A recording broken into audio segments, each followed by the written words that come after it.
Анғам сүресінде Алла Тағала мынандай бір әдемі аятын түсіреді.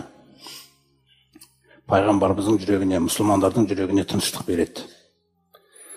Мысалы, мынандай ой болуы мүмкін. Егер де олар бір мұғжизаларды көрсе, бәлкім иман келтіріп кетеді.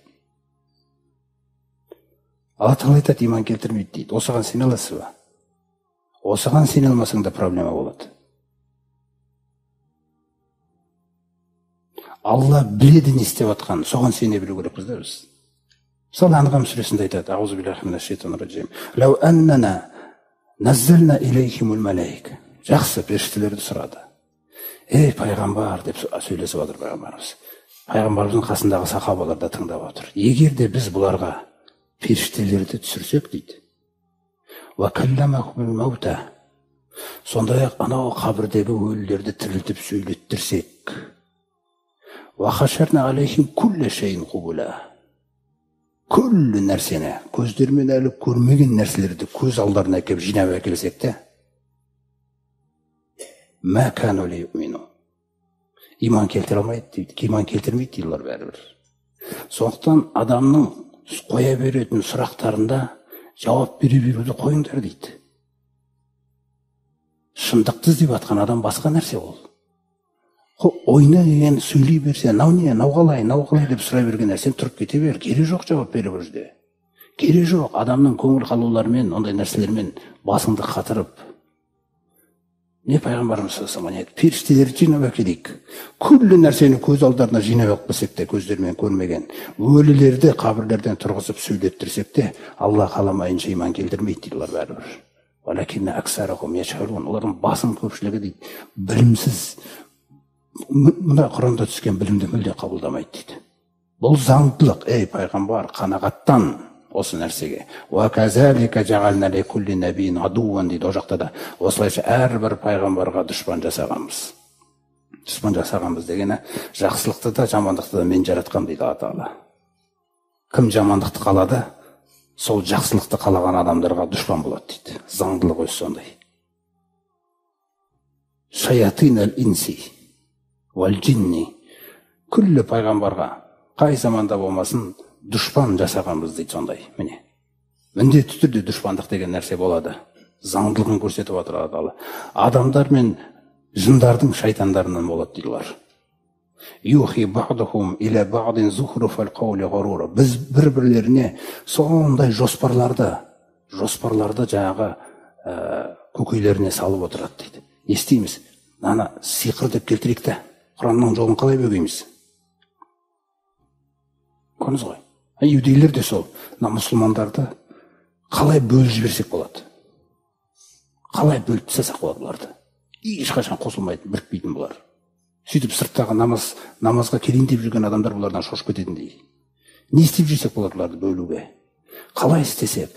Осылай жүреді дейді олар. Міне. Не істесек екен, қалай істесек екен дегендей нәрселер. Қандай бір кино шығарып жіберсек бұларды бұзып жіберетін. Құраннан алаңдататын қандай кадрлар шығарсақ бұларға, сол нәрсеге қызығып Құраннан адасып кететін. Осындай нәрселерді бір-бірлеріне әрдайым өтірік нәрселерді, өтірік сөздерді әсемдеп, әртүрлі сөздермен бір-бірлеріне осы нәрселерді жоспарлап, көкейлеріне салып, соны жүреді дейділер. Сосын ақидадан айтады. Уалау шаа раббука ма фаалу. Ей пайғамбар, егер Раббың қаласа еді, яғни мен қаласам еді дейді Алла Тағала, олар бұны істемес еді дейді. Бірақ мен жол берем дейді. Ол исламның жәрдеміне, жаңағыдай жеңісіне болсын, сенің ісіңнің аяғына дейін жететін күнде ешқандай зиян жасай алмайды дейді ол. Тек мұсылмандар қорқуы мүмкін. Жеңіс болып қалмай ма, жеңіс болмай қала ма депті. Ол дым бітірмейді дейді ол. Ол тек қана топырлап, көбейіп жатса да олар, ол сол тозаққа кететін санды дізіп жатырмын дейді, мен жинап алып жатырмын дейді.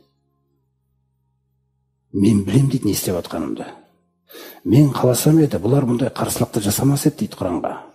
Саған қарсы келген күні жоқ бұл жерге салар едім дейді Алла Тағала. Бірақ ондай нәрсені қаламадым мен. Олар жүру керек сенің қасыңда. Иман солай пісу керек. Бір ортада, бір қоғамда жүру керек. Солай қайралу керек иман. Сондықтан мен басқаша қалап отырмын дейді Алла Тағала, көрдіңіз ғой. Фазархум ма яфтарун. Пайғамбар, қоя сал оларды дейді. Қараңыз қалай оп-оңай сөйлейді. Қоя сал оларды, және ойдан шығарып жүрген өтіріктерін бұқаралық ақпаратқа. Қоя сал. Енді олар сөйлей беретін болса, адамдардың көбісі адасып кетеді ғой онда дейміз біз. Алла Тағала айтады, мен соны қалап тұрмын ғой дейді. Ақыретке иман келтірмейтіндердің барлығы сол сөзге қарай үйір болып жинала берулерін сол жаққа қарай. Заңдылықты көрдіңіз ба? Кім адасуға тиісті, сол адасады. Сол Алладан әрдайым сыйынып жүру керек. Алла, кейбір ойларымда да мен адасып кетіп жүрмейін. Тура жолға салғаннан кейін ауытқып кетіп жүрмейін мен. Біздің уайымдайтын нәрсеміз сол. Өйткені Алла Тағала андай әдемі қағиданы қойған Маида сүресінде. Я аyyuhallazina amanu alaykum anfusakum. Ей иман келтіргендер, сендер өздеріңе жауаптысыңдар дейді. Яғни жүректеріңе мен иман бергеннен кейін сен сол иманға қара, күт ананы. Сен соған жауаптысың дейді. Ла ядуррукум ман долла иза ихтадайтум. Иннаны қараңыз. Небір қоғамда діннен адастыратын небір нәрселер пайда болса да. Неше түрлі кинолар ма, неше түрлі тағы басқа нәрселер ма, күнәлар ма, енді діннен азғырып жіберетіндей небір нәрселер пайда болса да, сендерге зиян тигізе алмайды дейді ол. Егер өзің түзу болсаң дейді. Көрдіңіз бе қай жерден ұрды? Өзіңнің жүрегіңде ауру болмаса, кедергі жасай бермейді дейді ол саған.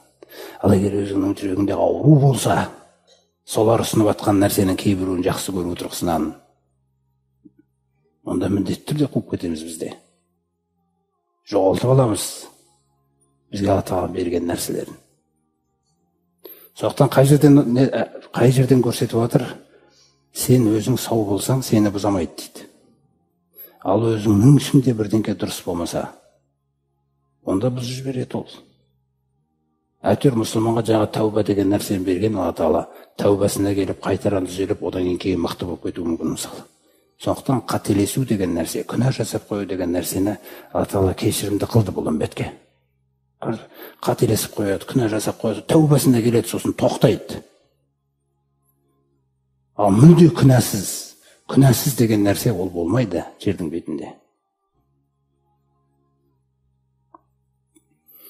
Не бұлар осындай тәсілдерді жасайды. Солардың сол таратып жүрген өтіріктеріне, ислам туралы, Құран туралы, жаңаға бұқаралық ақпаратта жайып жатқан жала сөздеріне, өтіріктеріне, әдемі өтіріктерінің барлығына, сол ақыретке иман келтірмейтіндер өзі үйір болады дейді. Солар бітіп, жүректерін тосып, сол жаққа қарай жиналатыны, толық жиналып болуын күтіп отырмыз дейді. Вали ярдуху, тіпті риза болады дейді сол сөзге олар. Расында да мынау күшті екен деп. Сөйтіп өздерінің сондай ақыретке алып келетін кәсіптерін тауып алсын деп жатырмыз дейді оларды. Мен соқтан бізге иман берді ма? Енді бұл иманды күту керек, құрметті жамағат. Осы имандылыққа шақыру керек айналаңызды. Басқасы Алланың ісі. Сондықтан олар біреулерді адастырып жібереді деп ойлама. Жеткілікті ғой сенің Раббың, ей пайғамбар, тура жолға салушы ретінде. Кім тура жолға салады? Аллах Тағала тура жолға салады. Сондай-ақ олар саған қанша дұшпандық қастық жасаса да, оларға қарсы жәрдемші ретінде Раббың саған жетеді дейді. Сондықтан істің басы, құрметті жамағат, Алла Тағалаға сене білуімізді біздің. Аллаға сену деген нәрсе. Мен жаңағы Алла Тағаланың жалғыздығына сену деген нәрсе туралы сенімді айтып отқан жоқпын. Одан кейінгі Алланың уәдесіне сену, Алланың жәрдеміне сену, Алла Тағала істі дұрыс жасап жатқандығына сене алу.